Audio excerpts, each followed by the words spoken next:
से अर्पिता की आंख खुल जाती है। वो ट्रेन की खिड़की से झांक कर देखती है तो लखनऊ जंक्शन का बोर्ड उसे दिखाई पड़ता है। आखिर हम लखनऊ पहुंच ही गए, अर्पिता खुद से ही कहती है और मुस्कुरा देती है। अर्पिता अपना सामान उठाती है और इस शहर की तरफ अपना पहला कदम बढ़ाती है। ट्रेन से पहला कदम बाहर रखते ही एक हवा का झोंका आता है और उसे छूकर गुजर जाता है, जैसे ये झोंका इस शहर ने अर्पिता के स्वागत के लिए ही भेजा हो। स्टेशन खचाखच भरा हुआ है। अर्पिता भी अपना बैग उठाती है और इसी भीड़ में शामिल हो स्टेशन से बाहर आ जाती है। अर्पिता एक ऑटो पकड़ती है और उसे आलमबाग चलने को कहती है। लखनऊ की साफ सुथरी सड़कें देख उसे बहुत अच्छा लगता है। आज तो मासी को हम सरप्राइज ही दे देंगे। हमें यहाँ लखनऊ में देख मासी तो एकदम से चौंक ही जाएगी। इसीलिए तो हमने मासी को हमारे आने के बारे में नहीं बताया। मासी का एड्रेस हमने माँ से लिया और हम पहुँच गए लखनऊ। सच में यहाँ आकर तो एक अलग ही एहसास हो रहा है। यहाँ की तो हवा में ही जादू सा लगता है। चारों ओर इतना शोर आने पर भी कितनी शांति सी लग रही है। लगता है ये शहर हमें बहुत रास आने वाला है। अर्पिता मन ही मन ये सब सोचते हुए खुश हो रही है। थोड़ी देर में ऑटो आलमबाग में बताए हुए पते पर जाकर रुकती है। अर्पिता ऑटो से बाहर उतरती है। ऑटो वहां से चला जाता है और अर्पिता अपने मासी के घर के सामने जाकर बेल बजा देती है। अर्पिता की मासी आकर दरवाजा खोलती है और सामने अर्पिता को देख चौंकते हुए कहती है, अर्पिता तुम यहाँ? हाँ मासी, हम यहाँ। हो गई शॉक्ड आखिर? बस यही रिएक्शन हम आपके चेहरे पर देखना चाहते थे, अर्पिता ने अपनी मासी को गले लगाते हुए कहा। हाँ अर्पिता बिल्कुल, मैं तो हैरान रह गई।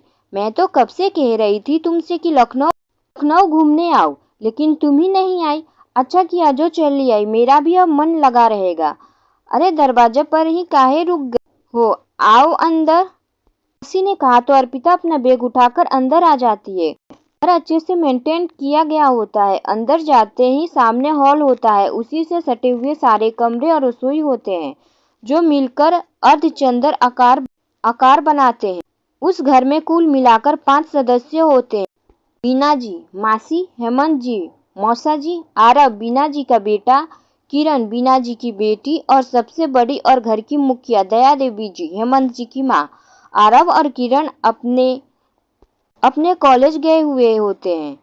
वहीं हेमंत जी अपने ऑफिस के किसी काम से शहर से बाहर गए हुए हैं। घर पर इस समय बीना जी और दया जी होती है। पिता अंदर आकर सोफे पर बैठी हुई दया जी को हाथ जोड़कर नमस्ते करती है। दया जी अपना चश्मा ठीक करती है और उसे लगाकर सामने देखती है।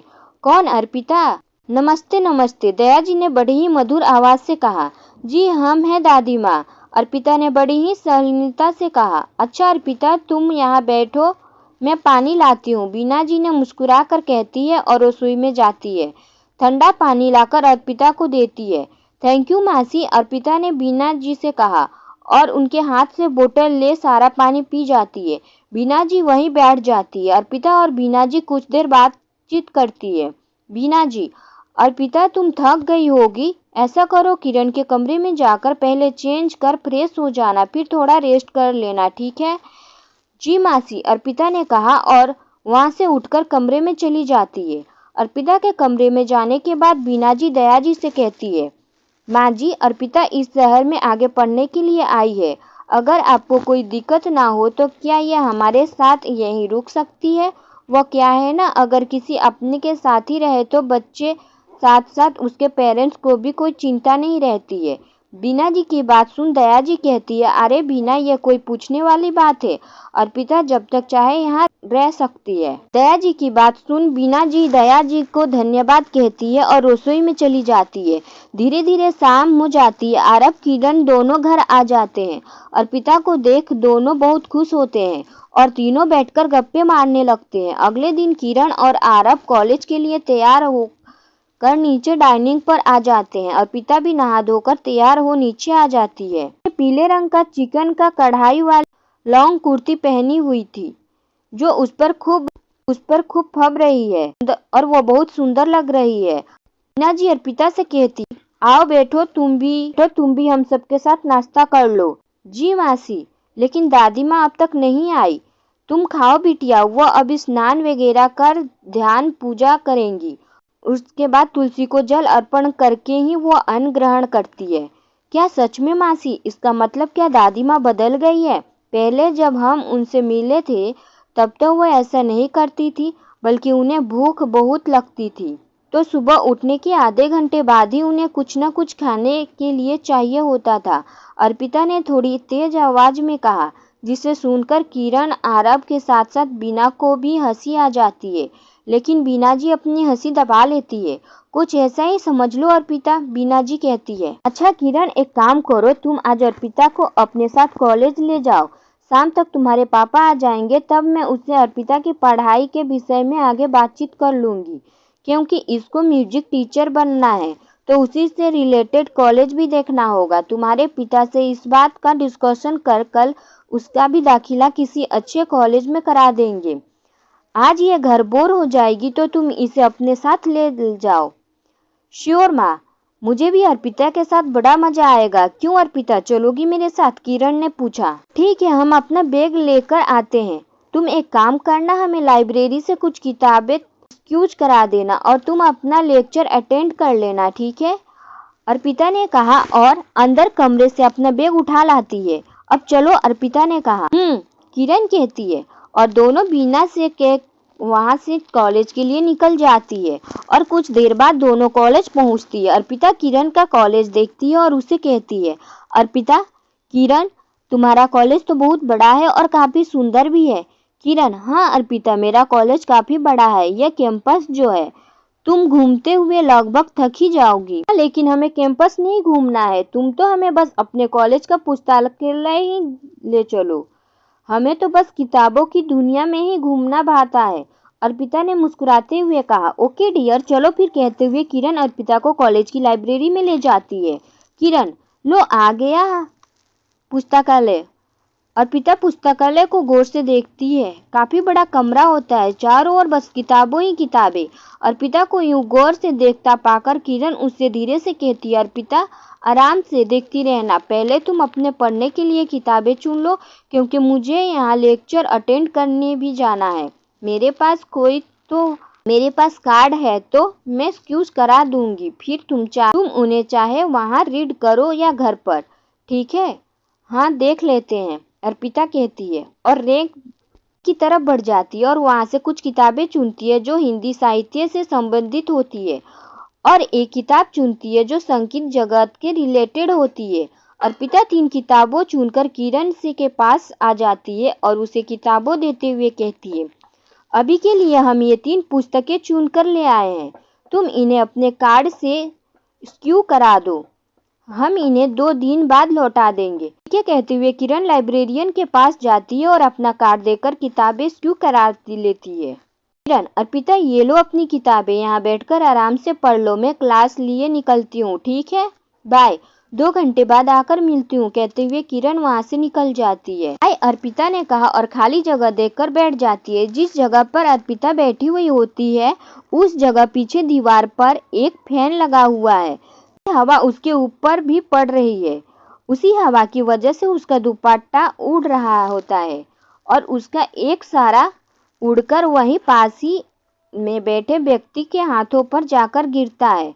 वह पढ़ने में इतना मग्न हो जाती है कि उसे इस बात का ध्यान ही नहीं रहता है। सुनो आपका दुपट्टा, एक सधी हुई आवाज में अर्पिता के कानों में पड़ती है।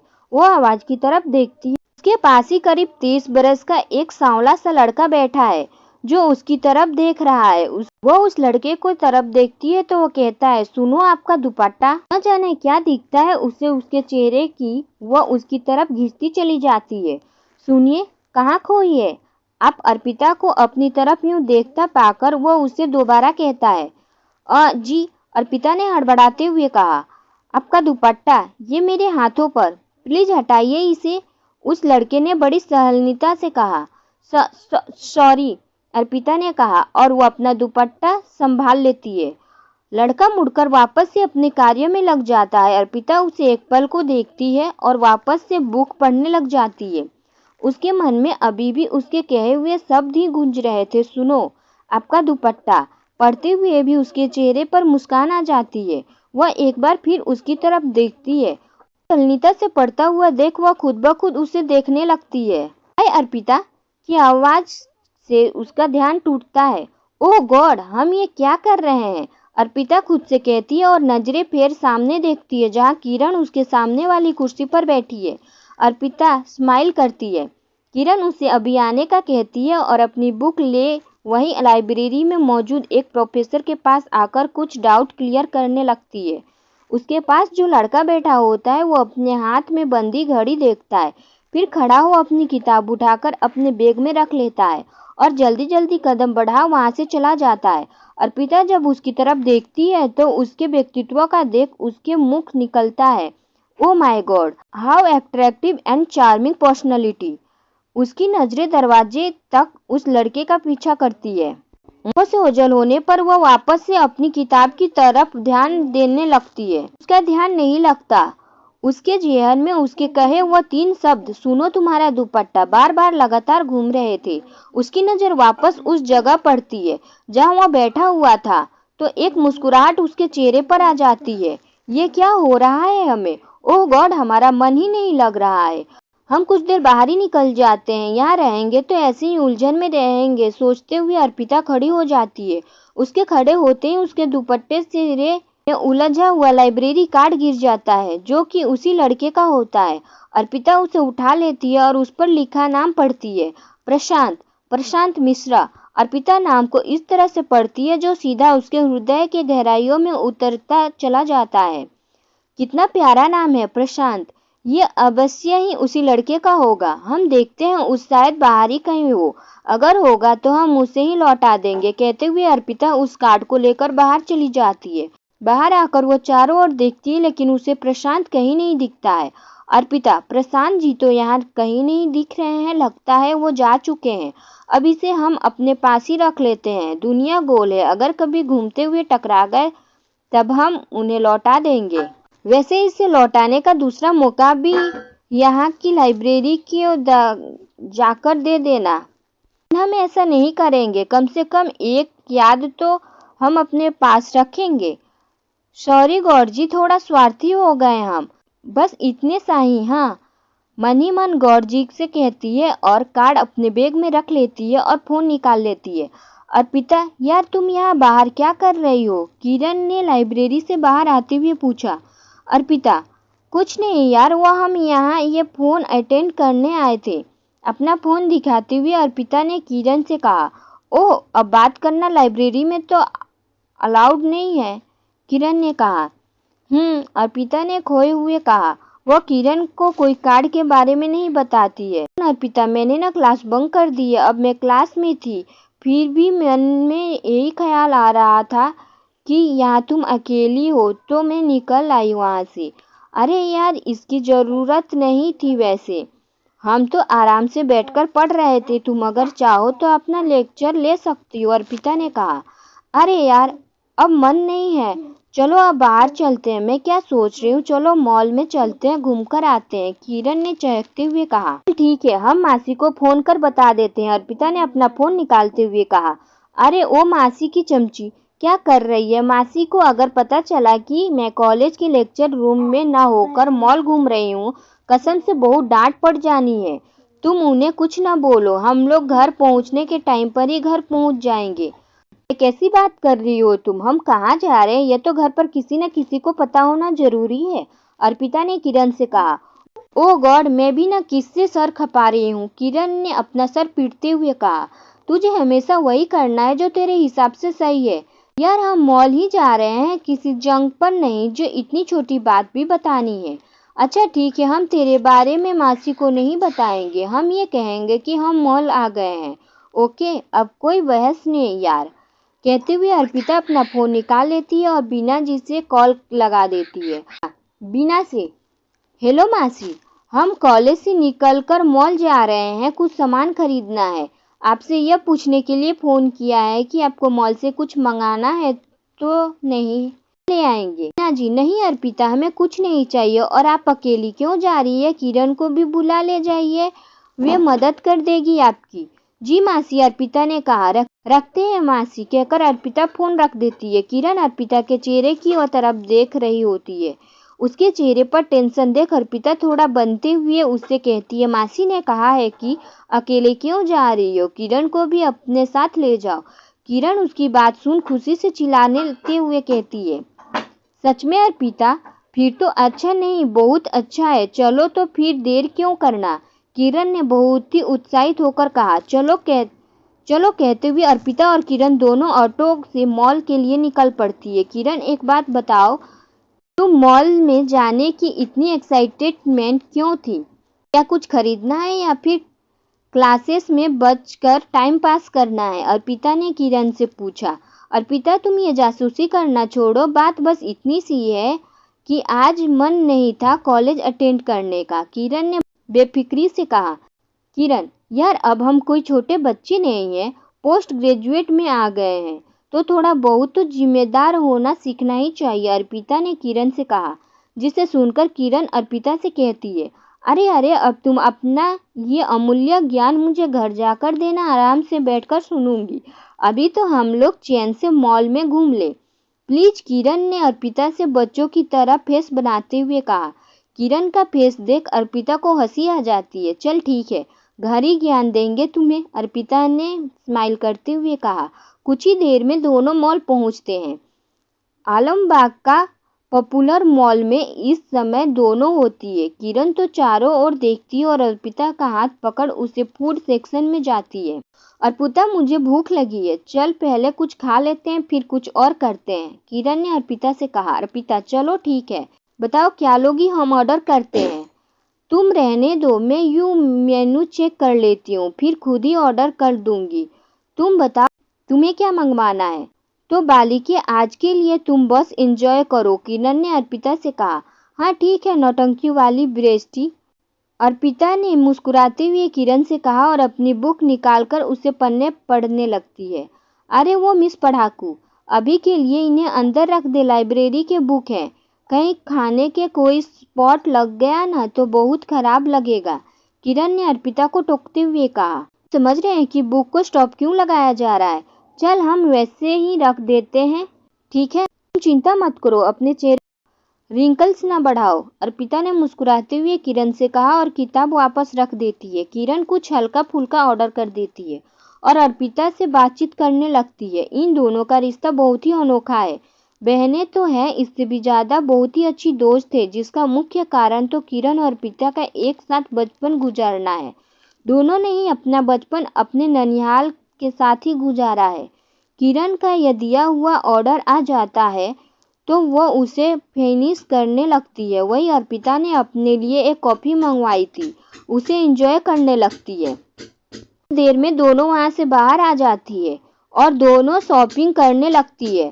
शॉपिंग कर अर्पिता अपने सामान लेकर वहाँ से निकल रही होती है कि पीछे से उसे टकराते हुए एक लड़का बाहर दौड़ता हुआ निकल जाता है। उसके हाथ में शॉपिंग बैग्स होती है। ओ हेलो, किस बात की इतनी जल्दी है, कहते हुए अर्पिता जब सामने उसे देखती है तभी वो लड़का मुड़ता है और उसको सॉरी कह वहाँ से चला जाता है। गॉड प्रशांत जी, अर्पिता एकदम से कह जाती है, जिसे सुन किरण हैरान हो सांवलिया नजरों से उसकी तरफ देखती है। वहीं अर्पिता उसे देखती रह जाती है जब तक वह फिर से आंखें ओझल नहीं हो जाता। अर्पिता गया वो, किरण हाथ से इशारे से अर्पिता को बताते हुए कहती है। किरण की बात सुन अर्पिता एकदम से चौंकती है और कहती है, हाँ गया, अब हम लोग भी चले? हम चले, किरण ने कहा और मन ही मन में सोचती है कुछ तो बात है, अब मुझे अपना जासूसी वाला दिमाग थोड़ा दौड़ाना पड़ेगा। ये बात की कहानी सुनने के लिए सुनते रहे आटू मोटिवेशनल वाइब्स। आपको ये कहानी कैसी लगी मुझे अपनी राय कमेंट बॉक्स में ज़रूर दीजिएगा। कहानी पसंद आए तो लाइक शेयर सब्सक्राइब कर दीजिए। मिलते हैं नेक्स्ट पार्ट में। Thank you for watching video.